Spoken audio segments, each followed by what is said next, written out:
বক্তব্যের সঙ্গেই কম বেশি আমি একমত। সকল সীমাবদ্ধতাকে অতিক্রম করেও বাংলাদেশের গার্মেন্টস এবং টেক্সটাইল শিল্প বিশ্ববাজারে সম্মানের সঙ্গেই কিন্তু জায়গা করে নিয়েছে। বিশ্ববাজারে টেক্সটাইল শিল্পের আওতায় প্রয়োজনীয়তা ও পরিধি বেড়েই চলেছে প্রতিদিন।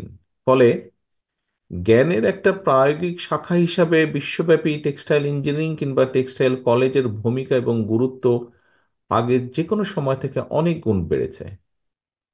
Wait processing engineering, yarn, fabric এবং অ্যাপারেল ম্যানুফ্যাকচারিং ইঞ্জিনিয়ারিং, এই বিষয়গুলো টেক্সটাইল সেক্টরের একটা অনিবার্য অংশে পরিণত হয়েছে বা অংশই বলা যায়। সুতরাং টেক্সটাইল ইঞ্জিনিয়ারিং এ পাশ করে কেউ বেকার থাকার কথা না। এই বিষয়গুলোতে যারা পাশ করেছেন, পরীক্ষা দিয়ে বেরিয়ে এসেছেন, তাদের বেকার থাকার কথা না। এই মুহূর্তে বাংলাদেশের রফতানি আয়ের একটা সিংহ ভাগ অর্জিত হয় টেক্সটাইল সেক্টর থেকে। বাট এখানে অনেকেই বক্তব্যে উল্লেখ করেছেন, বলেছেন নানা রকম ষড়যন্ত্র, দুর্নীতি, টাকা পাচার আর দক্ষ ব্যবস্থাপনার অভাবে এই সেক্টরটা নিয়েও সংখ্যা কম নয়। সুতরাং জিএসপি সুবিধা আদায় সহ এই সেক্টরে অগ্রাধিকার তালিকায় রেখে আরও কিভাবে নতুন পণ্যের রফতানি বাজার তৈরি করা যায়, সেই লক্ষ্যকে সামনে রেখে বিশ্ববাজারে বাংলাদেশ বিএনপির আমদানি রফতানির একটি পরিকল্পনা রয়েছে আমাদের। রফতানি বাজার নিরাপদ এবং সুরক্ষিত রাখতে রফতানিকারকদের জন্য সঠিক সময়ে শিপমেন্টের ডেলিভারি দিনক্ষণ ঠিক রাখা একটা বড় চ্যালেঞ্জ। আর এই জন্যই বন্দর ব্যবস্থাপনা ঢেলে সাজানোর পাশাপাশি এটাকে কিভাবে আরো মডার্নাইজ করা যায় এ ব্যাপারেও বিএনপির একটি চিন্তা ভাবনা রয়েছে। প্রিয় কাউন্সিলর বৃন্দ, প্রিয় উপস্থিতি বৃন্দ, বাংলাদেশের গার্মেন্টস এবং টেক্সটাইল সেক্টরের অগ্রযাত্রা ঠেকাতে নানা রকম ষড়যন্ত্র অব্যাহত রয়েছে, যা আপনাদের অনেকেরই বক্তব্যে উঠে এসেছে। দেশনেত্রী বেগম খালেদা জিয়ার সরকারের সময় দেশে spinning, knitting, weaving, knit dyeing, woven dyeing, washing, dyeing, local dyeing সহ কারখানার সংখ্যা ছিল প্রায় 10,000-এর কিছু বেশি বলা যায়। কিন্তু বর্তমানে আমরা দেখছি এটার সংখ্যা কমে প্রায় 3,000-এর কাছাকাছি চলে এসেছে। 10,000 থেকে যদি 10,000-ও ধরে থাকি আমরা। আরএমজি এবং টেক্সটাইল সহ শিল্পের বিরুদ্ধে নানা রকম ষড়যন্ত্র চলছে। সতর্ক থাকার পাশাপাশি রফতানি বাজারে আধিপত্য ধরে রাখার জন্য নিজেদের সক্ষমতাও কিন্তু আরো বাড়ানো প্রয়োজন। পাশাপাশি ব্যাকওয়ার্ড লিঙ্কেজ সহ শিল্পের বিকাশ ঘটানো প্রয়োজন। কাঁচামালের জন্য আমাদের যে নির্ভরতা আছে, সেই নির্ভরতাকে কমিয়ে আনার জন্য কার্যকরী পদক্ষেপ নেওয়া প্রয়োজন আগামী দিনগুলোতে। প্রিয় উপস্থিতিবৃন্দ, গত 15 বছরের মাফিয়া চক্র দেশকে আমরা দেখেছি কিভাবে সম্পূর্ণ বলা যায় আমদানি নির্ভর, পরনির্ভর বা ঋণ নির্ভর করে ফেলেছে। এই অবস্থা থেকে অবশ্যই দেশকে বের করে আনা প্রয়োজন। বের করে এনে দেশকে সমৃদ্ধি এবং সমৃদ্ধি স্বনির্ভর করা প্রয়োজন যে কোনোভাবে। বাংলাদেশ জাতীয়তাবাদী দল বিএনপির অন্যতম প্রধান একটি অগ্রাধিকার হচ্ছে যে এই লক্ষ্য পূরণে নানামুখী উদ্যোগ গ্রহণ করা। এর অংশ হিসাবে দেশে বিদেশে বিনিয়োগ, বিশেষ করে ক্ষুদ্র এবং মাঝারি শিল্প প্রতিষ্ঠান, এসএমই সেক্টরে বিশেষভাবে প্রবাসী বিনিয়োগ বাড়িয়ে দেশের অভ্যন্তরে উৎপাদন এবং উন্নয়ন প্রক্রিয়াকে শ্রমশক্তির অংশদারিত্ব নিশ্চিত করার বিষয়টাও বিএনপির পরিকল্পনার ভিতরে রয়েছে। এ বিষয়ে আমাদের চিন্তা ভাবনা রয়েছে। দেশে বিনিয়োগ বাড়াতে বিনিয়োগ প্রক্রিয়া কিভাবে আরো সহজ করা যায়, সাবলীল করা যায় এবং সাবলীল করা দরকারও। বিশেষ করে এসএমই খাতের বিনিয়োগ কিভাবে উৎপাদনে যে যাওয়ার পথে যে জটিলতা আছে, সেই জটিলতাকে কিভাবে আরো কমিয়ে আনা যায়, জটিলতা মুক্ত করা যায়, সেগুলোর ব্যাপারে উদ্যোগ গ্রহণ করা প্রয়োজন। কোনো একজন ব্যক্তি বাংলাদেশের ইনভেস্টমেন্ট ডেভেলপমেন্ট অথরিটি, বিডায়, খুব সময় বিডাই বোধহয় নাম, সংক্ষেপে বিডায় বিনিয়োগ হিসেবে নিবন্ধিত হওয়ার পরে আমরা দেখেছি যে বিনিয়োগকারীকে বিদ্যুৎ, পরিবেশ, ফায়ার সার্টিফিকেট সংগ্রহ কমপক্ষে 12-13টা প্রক্রিয়া সম্পন্ন করতে হয়। এটা একটা যে কোনো ইনভেস্টরের জন্য এটা একটা অনেক লম্বা একটা প্রসেস। সুতরাং কিভাবে এই প্রসেসটাকে কমিয়ে এনে ওয়ান স্টপ সার্ভিস সিস্টেম চালু করা যায়, টাইম লিমিটটা কমিয়ে এনে 4 থেকে 6 সপ্তাহ করা যায় কিনা, পুরো প্রক্রিয়াটা কিভাবে করা সম্ভব, যদি করা সম্ভব হয় সেটা আমরা চিন্তা ভাবনা রয়েছে, এবং করা সম্ভব হয় তাহলে আমরা মনে করি যে দেশে বা বিদেশে বিনিয়োগকারীরা আরো অনেক বেশি উৎসাহিত হবে। আহ প্রিয় ভাই বোনেরা, আহ, বিশ্বে বাংলাদেশের আরো নতুন পণ্যের বাজার সৃষ্টির জন্য প্রয়োজনীয় রাষ্ট্রীয় সহায়তা দেওয়া প্রয়োজন।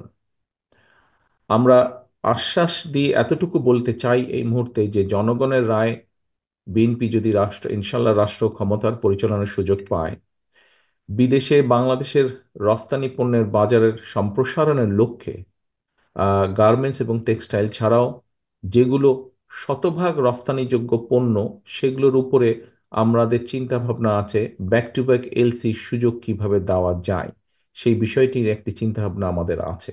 যে সম্পূর্ণ 100% যেগুলো back to export oriented industry হবে, সেগুলোর জন্য কিভাবে ব্যাক টু ব্যাক এলসি করা সম্ভব হয়, সুযোগটা দেওয়া যায়, সেটির চিন্তা ভাবনা আমাদের আছে।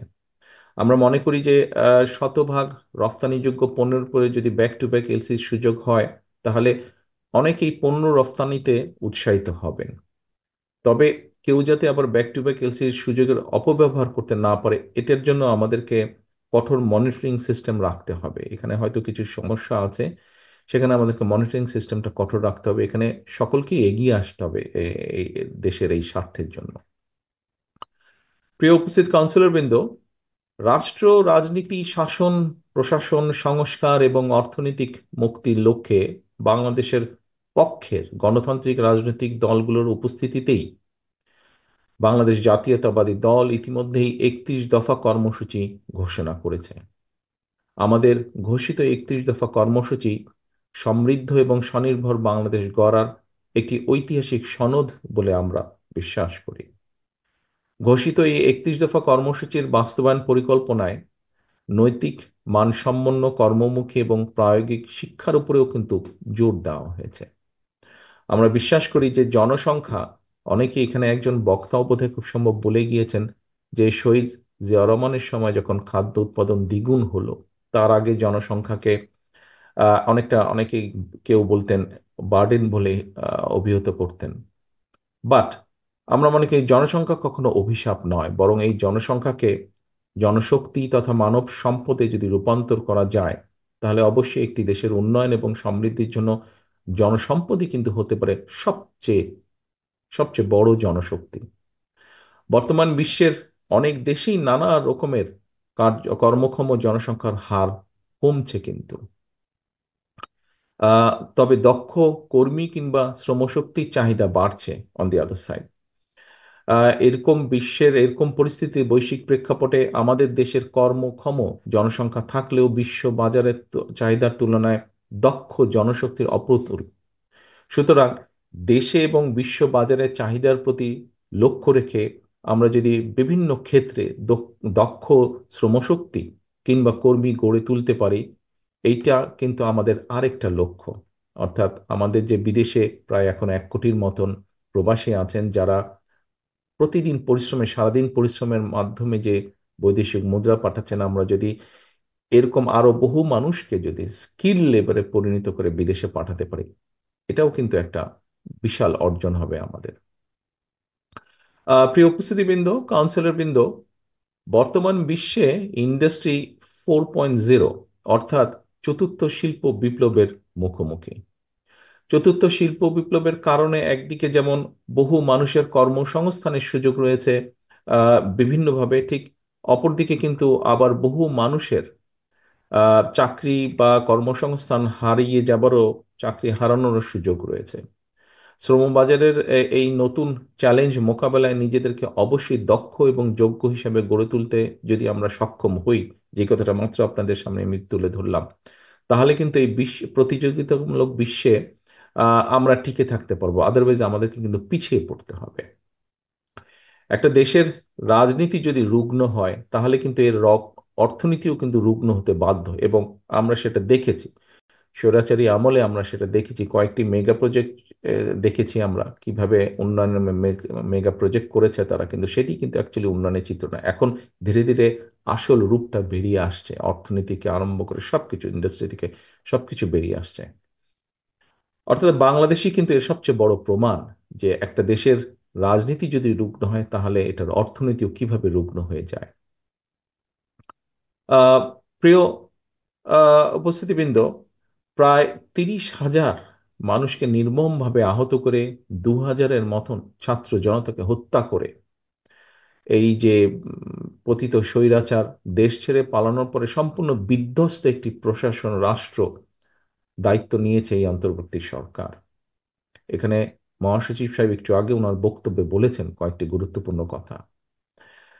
মাফিয়া সরকার প্রায় 15 বছরের তাদের তৈরি করা যে জঞ্জাল 3 মাসে দূর করা সম্ভব নয়।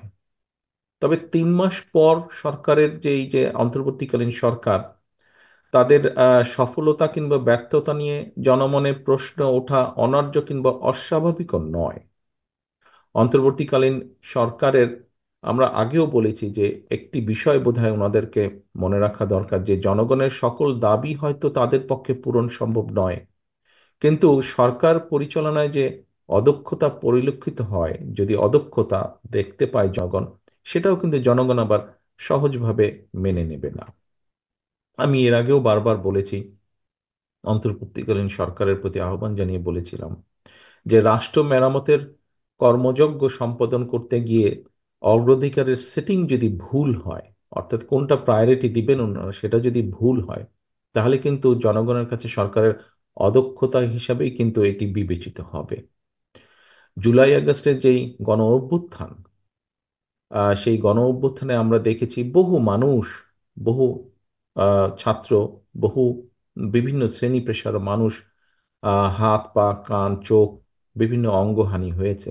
আহতরা সুচিকিৎসার দাবি নিয়ে দুদিন আগে আমরা দেখেছি যে যেভাবে হাসপাতাল থেকে রাজপথে বেরিয়ে এসেছে, এটা কিন্তু সমগ্র দেশের গণতন্ত্র প্রিয় মানুষের জন্য, যারা গণতন্ত্র ভালোবাসেন, মানবাধিকারকে সম্মান করেন, আমাদের বিবেকবান মানুষ যারা, প্রত্যেকটি সাধারণ মানুষের জন্য এটা একটা অত্যন্ত লজ্জাকর দৃশ্য। স্বাভাবিকভাবেই প্রশ্ন উঠতে পারে যে জুলাই আগস্টের ছাত্র জনতা যে বা জনগণের যে গণ অভ্যুত্থান, আহতদের চিকিৎসা নিরাপত্তা কেন অন্তর্বর্তীকালীন সরকারের অগ্রাধিকার লিস্টের নেই, বা থাকলেও কত নম্বরে ছিল। এরপরেও দেখেন আরেকটি বিষয়, যে বাজার সিন্ডিকেট ভেঙে নিত্য প্রয়োজনীয় জিনিসপত্র জনগণের ক্রয় ক্ষমতার মধ্যে আনার পদক্ষেপটি, যে পদক্ষেপ, যেটা নিয়ে প্রতিটা মানুষ, সমাজের যে কোনো পর্যায়ে যে কোনো মানুষ, প্রত্যেকটি পরিবার আহ যেই কষ্টের ভিতর দিয়ে যাচ্ছে, যেই দুর্বিষহ অবস্থার মধ্যে দিয়ে যাচ্ছে, এই যে নিত্য প্রয়োজনীয় দ্রব্যের যে দাম, এটার যে উঠানামা যেভাবে করছে, এই বিষয়টাও অন্তর্বর্তীকালীন সরকারের প্রায়োরিটি লিস্টের মধ্যে কত নম্বরে আছে।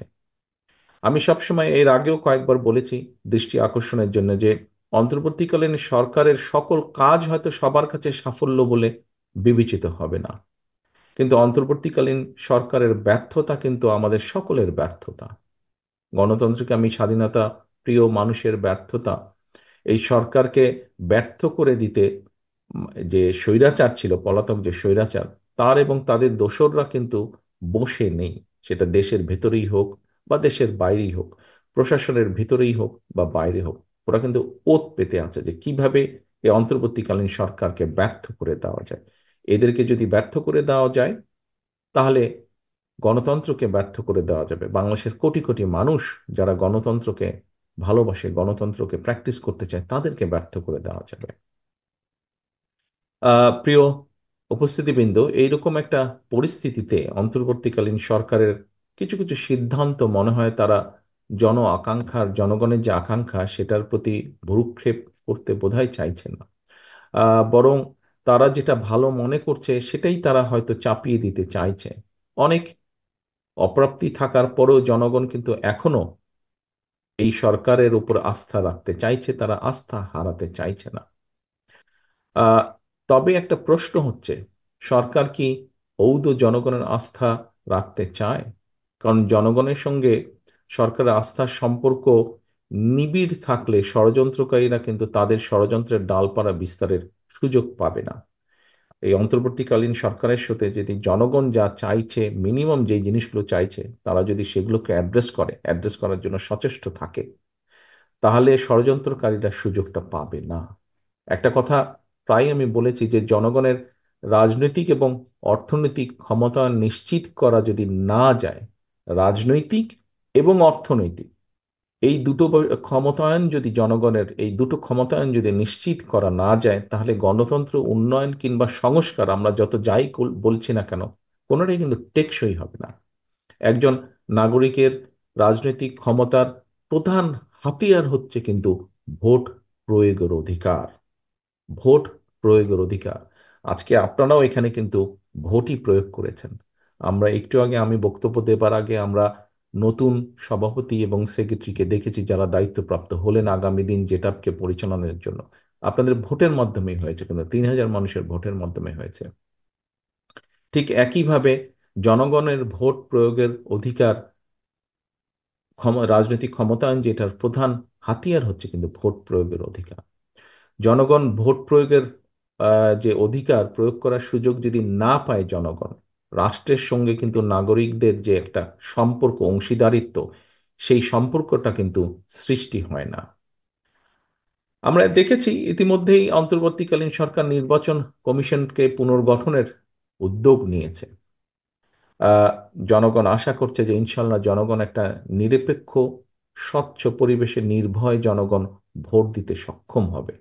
জনগণ নির্বাচিত করার সুযোগ পাবে তাদের প্রতিনিধিদেরকে। বিশ্বাসযোগ্য এবং সুনির্দিষ্ট আস্থা পেলে অন্তর্বর্তীকালীন সরকারের সঙ্গে জনগণের আস্থার বন্ধন আরো দৃঢ় হবে বলে আমি বিশ্বাস করি। অর্থাৎ জনগণ যখন বুঝবে যে হ্যাঁ, সত্যিকারভাবে তাদের ভোটের অধিকার প্রতিষ্ঠার জন্য এই অন্তর্বর্তীকালীন সরকার কাজ করছে, স্বাভাবিকভাবেই তাদের সাথে জনগণের সম্পর্কটা দৃঢ় হবে। প্রিয় উপস্থিতিবৃন্দ, আজকে আর কথা বাড়াবো না। আপনারা সকাল থেকে এখানে উপস্থিত আছেন প্রত্যেকে। প্রথম পর্ব আপনাদের শেষ হয়েছে, পরবর্তী পর্ব চলছে এখন। পরবর্তী পর্বের আমি শেষ বক্তা। সংক্ষেপে আমি আমার কিছু বক্তব্য তুলে ধরেছি। দলের মহাসচিব সাহেব এখানে উপস্থিত আছেন, উনি ওনার অবস্থান থেকে ওনার বক্তব্য তুলে ধরেছেন। আরো প্রত্যেক মঞ্চে উপস্থিত স্থায়ী কমিটির সদস্য সহ অন্য নেতৃবৃন্দ তুলে ধরেছেন।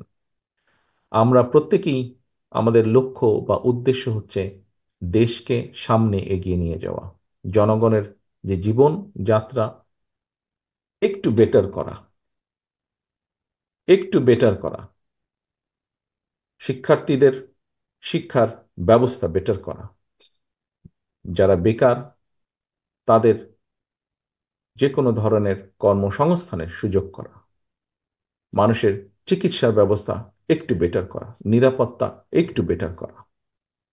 আমরা বিভিন্ন জন বিভিন্ন বক্তব্য বলেছি, বাট আমাদের লক্ষ্য এবং উদ্দেশ্য একটাই।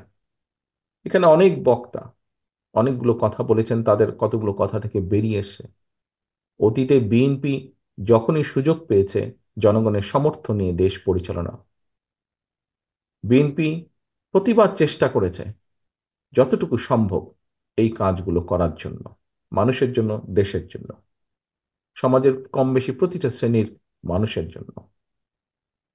আপনারা আজকে যেই সেক্টরগুলোতে কাজ করছেন, আমরা একভাবে মানে এক বাক্যে যদি বলি টেক্সটাইল সেক্টরে, টেক্সটাইলের বিভিন্ন ক্যাটাগরিজ আছে।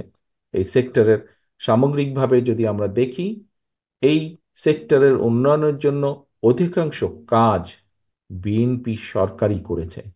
সেটি হয় শহীদ জিয়ার সরকার, তা না হলে দেশনেত্রী খালেদা জিয়ার সরকার। কাজেই তারা দেশের উন্নয়নের জন্য, দেশের মানুষের জন্য যে কাজ করেছেন, ভবিষ্যতে ইনশাল্লাহ বিএনপি সরকার গঠন করলে ভালো সবগুলো কাজের কন্টিনিউশন আমরা রাখবো ইনশাল্লাহ।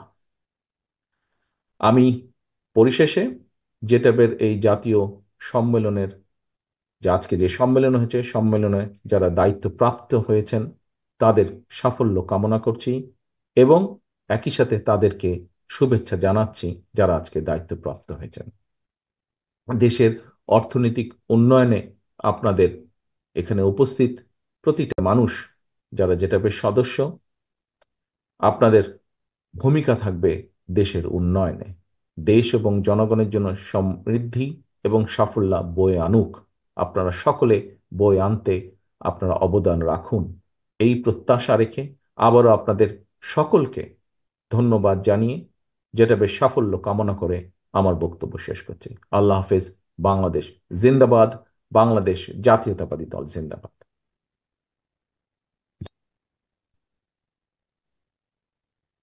সুপ্রিয় উপস্থিতি, আজকের এই অধিবেশন এরই মধ্যে সমাপ্ত।